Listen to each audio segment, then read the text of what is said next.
Hi guys, it's Stephanie Grams with how to start a memorybearbusiness.com, and I was just going to give you a brief overview of some of the tools that you'll need in order to start your memorial sewing service business. So we will start with a lamp. You'll need as much natural lighting as you can get. I have a large window in front of me, which is very helpful. I also have a desk lamp that I can move off of my sewing table onto my smaller table next to me. You'll need a sewing machine. I am a fan of the Brother JX2517. There, put a little light on this for you. I also like to have fabric fuse, and I also like to use fray check.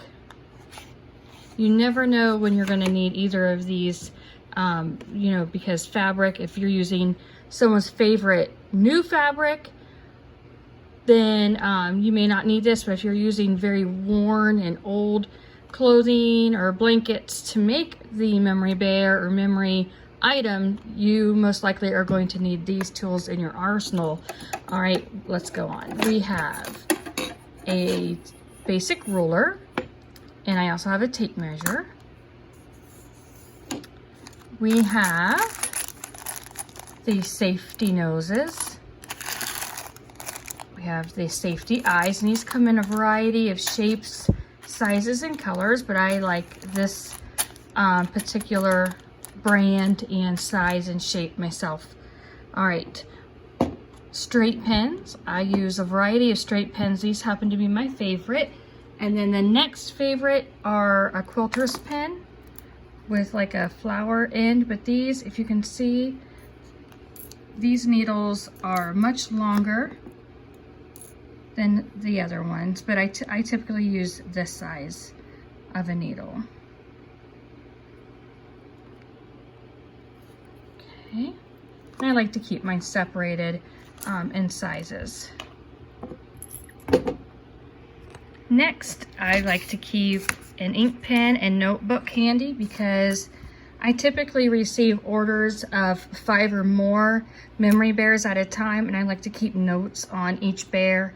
Maybe there is something that needs fixed on that particular bear and I want to write it down and let the customer know. All right, plenty of thread.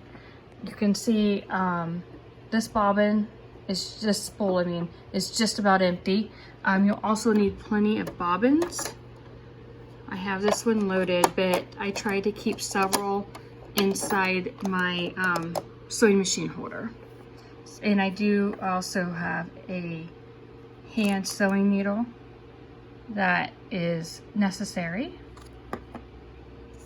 All right, then I have a variety of scissors. So let me move this out of the way. I'm not there yet. I have pinking shears. After I sew, I like to use the pinking shears to go around the curves. I also have a little tiny pair of scissors I use for snipping. And then I have my basic sewing scissors. They're lightweight, sturdy, these are my favorite. They're most comfortable for me. I also have hemostats. And I bought these from a veterinary store, like an animal supply store. These are awesome for stuffing. And then last but not least, I have a seam ripper. We always have something to fix when we're sewing, don't we? And a label. I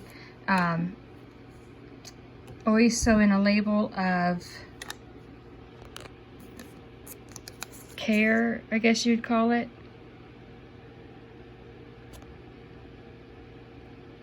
There we go, I want to focus. So I just sew this into the lining of the back of my memory bears.